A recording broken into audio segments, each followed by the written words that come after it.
If you're watching this, you probably know that I'm Evan Narcisse, and he's Stephen Totilo. Komoda. And we're here to talk about comics. I got ahead of myself. Or he's Miracleman. Spoiler. But yeah, so we are going to be talking about Miracleman, one of the comics we're talking about this week, newly released from Marvel Comics. And we're also going to be talking about Egos, a new science fiction superhero miniseries from Image Comics. And, you know, it's interesting because I feel like there's a connection between these two books. Egos is a kind of postmodern, slightly deconstructed superhero story where you're catching up with a cast of superheroes after they've retired. Their glory days are long behind them. And that's the kind of trope that became popular, of course, with Watchmen, and written by Alan Moore, who also wrote Marvelman. Who? Do you mean the original writer? The original writer. So, yeah. There's a contract. Alan Moore got a lot of contract disputes with everybody. And so Marvel, when they're republishing his work, they can't say it's by Alan Moore. It's by the original writer. Right. Continue. And so, you know, I want to talk about Egos first because I think it's interesting to look at, you know, what the writer Stuart Moore's take on that kind of formula, which has kind of become like a well-worn trope at this point. What he does with that, and where I feel like it's kind of cool and different. How is Stuart Moore related to Alan Moore? He's not. He's not as cranky, less beard, Okay. shorter hair, more American. All of those probably equal the same thing. And I don't think he worships the snake god either. Maybe he worships, you know, an elephant god. Anywho, so Egos. Grant Morrison probably does. He's into the Hindu We're gods. gonna talk about the actual comics. Sorry. I promise. Stuart I Moore, promise. Egos. I like Stuart Moore a lot. He wrote a run of Firestorm, which I have a lot of affection for. Back in the early 2000s, I think, or maybe not as far back as the 90s. He's also been an editor at Marvel and DC for a long time. He's familiar with the tropes of kind of like modern day superhero fiction. I like this a lot, even though I felt like it did visit some kind of ideas we've seen before. What I liked about it was that the superheroes that we are presented with are these weird celebrities. And, you know, there's a hint of them some of them anyway, trying to recapture past glories. Like, they just don't want to stop being popular. They don't want to stop being seen as these savior figures. And the issue ends on a really surprising twist that shows you how far that kind of psychosis goes. And I like that a lot. What did you think? Are we going to spoil the twist here? Might as well, Yeah, right? we might as well, yeah. Because, I mean, really, it's a low-profile book from Image. More interesting if we explain what happened. Yeah, I think so. There's a threat in the galaxy, and it kills one of his teammates in the first page or first 3 pages of the book. From his glory days, one of those teammates, and he's got to assemble a new team. And on the last page, you discover that the new team is comprised of clones of himself. And then we discover sort of the pun of the title. Right. I can't tell you if I liked it or not, Evan, because like most modern first issues of comics these days, it's not really the story yet. It's the prelude that finally gets you to what the story is actually going to be about. And I don't feel like I can judge it until the second issue. It was a lot of setup, but it's in that last page that we're like, oh, all right. Now I understand the title and the pun and egos, plural, and what this is about. I can't say that I've seen anything quite like this, and I'm intrigued to see what Stuart Moore does with it. This idea of if everybody on the team is actually you, how different can they be? And I guess there's movies like that Michael Keaton movie. He had a bunch of clones of himself. I don't even know how that went. So full of promise, but a lot of comics these days either read like they are story pitches or they're just outlines of things without really a good story fleshed out around that. And this, in its first issue, feels a little more, at least like the first, like a pitch of something. But that could go either way. So I'm reserving judgment. But, you know, also I feel like Image is getting more and more of the benefit of my doubt. Yeah. And I wouldn't say that I now will buy every first issue of an Image comic, which would be a little insane even for me, and the amount of comics. I have 1,000 comics I've bought on through Comixology that I've yet to read. Probably, maybe more like 500 comics that I've yet to read. So yeah, that's over several years. And that's after the holiday break. Yeah, other things. You probably bought more stuff on the holiday break because you have to work. There's an unwritten sale right now, 99 cents an issue. I liked unwritten, but I've only read like the first 10 issues. I'm like, maybe I should get the rest of the unwritten run right now. I don't know when I'll read it, but yeah. So it's like I've got 100 bullets on there. I've read the first 99 issues of 100 Bullets, and I never read the final issue because I'm like, I'm going to save that till I reread the whole thing to get to issue 100. Sort of ridiculous. Just read the last 5 or so. Sort of ridiculous. But with Image, I was flipping through. I looked through the previews catalog, which I now get digitally, and download that from the Comics Experience. Has an online shop. It's one of the better shops in San Francisco, and you can basically buy digitally. You can buy digital comics through brick and mortar retailers. I don't quite get it, but I guess they get a cut, and so that's the one thing I'm still doing to keep brick and mortar comic shops alive. Nice. And what am I buying through him? Previews, a catalog for comics that I'm not even ordering through him. But you can flip through it and you can see what's coming out from DC, Marvel, Image. I was behind in previews even, and so I was going through previews over the weekend instead of reading comics, which is what I probably should have done. And I was seeing all the new stuff that Image is putting out over, I guess it was for the rest of this month and then next month. And there's a lot of interesting stuff. Yeah. Maybe I should just try the first of at least a lot of what they do. It feels like they're taking risks, and we've talked about this before. It feels like they're taking risks with how they present books, and the creators have the freedom that you ostensibly want them to have, because especially if you're buying for talent and not to follow a character or continuity, you want to feel like the creators are being able to do what they're able to do what they want. So Image seems to be delivering on the promise of that, and I think it's like you said, they get a lot of goodwill for that reason. Yeah. And they're ostensibly stepping away from superhero comics, although not really. Like this is like you said, Egos, as much as the sci-fi comic, it's a superhero comic. One of the issues I have with, I'm just complaining all the time in these videos, but one of the problems I have with a lot of DC and to some extent Marvel is that they're so traditionally superhero-oriented comics. And I like at least saying, okay, we're still going to do something about a very special person, an exceptional person, but we're going to do it through some other sort of fictional trappings and some other milieu, which is at least what Image is doing. It's actually what Marvel was doing a little bit in the Bill Jemas era, where like the Hulk was a horror comic, and Daredevil, or maybe that's the opposite, because Daredevil became a noir comic, and in this case it's like noir comics that have new superheroes in them, or sci-fi comics that have new superheroes in them, which it's what Image is playing around with. I mean, Sex Criminals, right? She's a superhero. Yeah, comic, they have superpowers. Yeah, they totally do. They would be mutants in the Marvel universe. Fatal is a superhero comic in a way. So Egos, I mean, I think for me, I'm gonna stick probably through the first story arc. We'll see how long you last. You'll probably just buy it and not read it. I'll go second issue, but yeah, who knows when I'm gonna read it. But the kind of connective. The themes that connect Egos to Marvelman are like, again, what do you do when you realize, hey, I'm a superhero and the rules of society don't necessarily apply to me.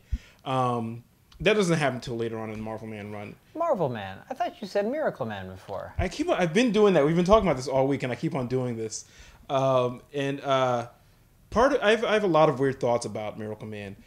For those of you who don't know. Not Marvelman. Sorry, go ahead. You got to stop doing that. For those of you who don't know, Miracleman is a kind of offshoot of the Captain Marvel idea, a boy who says a magic word that turns into a superhero.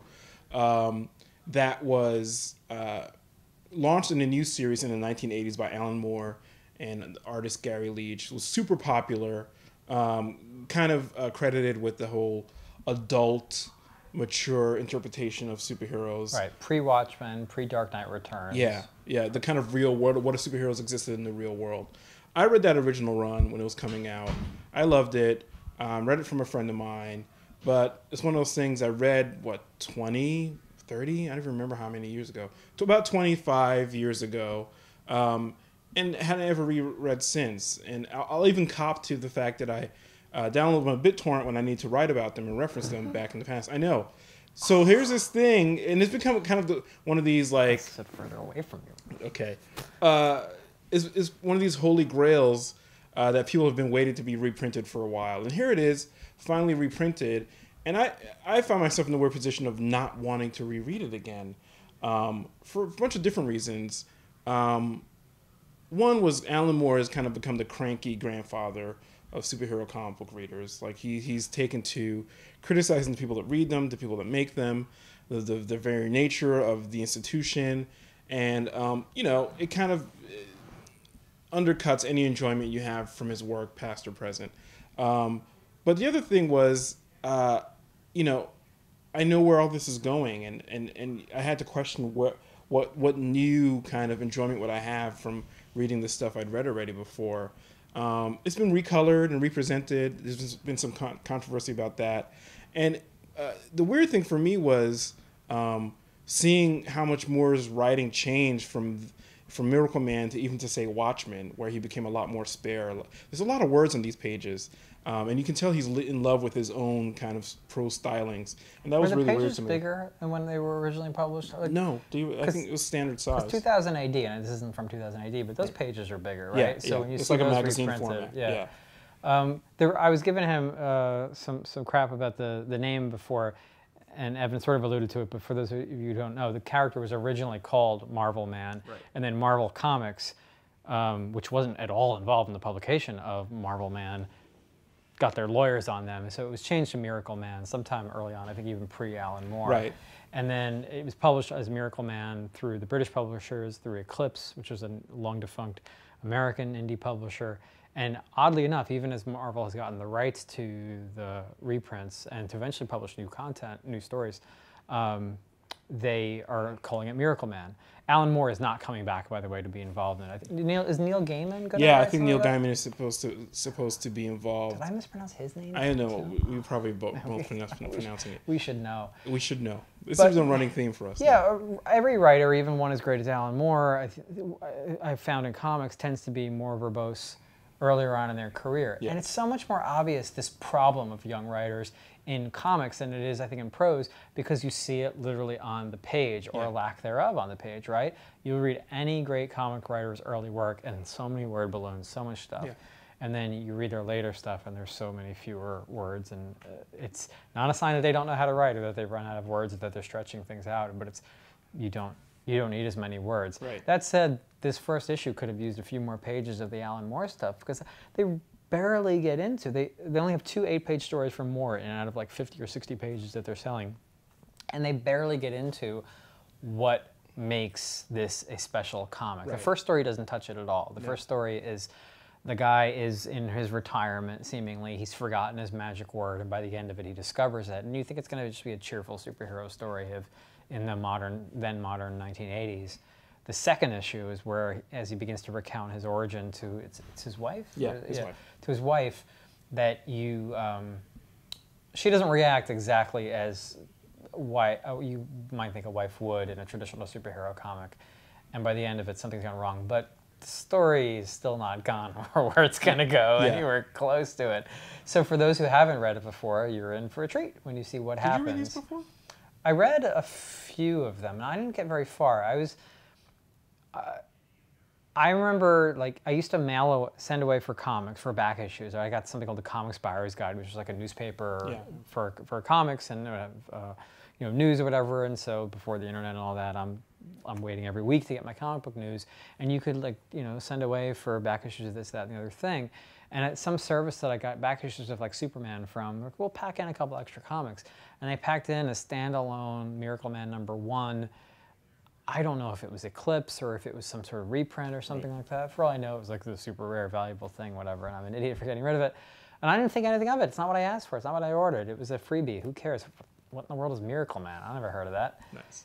And for a while, I didn't pay any attention to it. And then at some point, I read it, but it was just the first issue. So I had that, and then by the time I realized what it was, I was seeing the Neil Gaiman stuff in the comic book shops.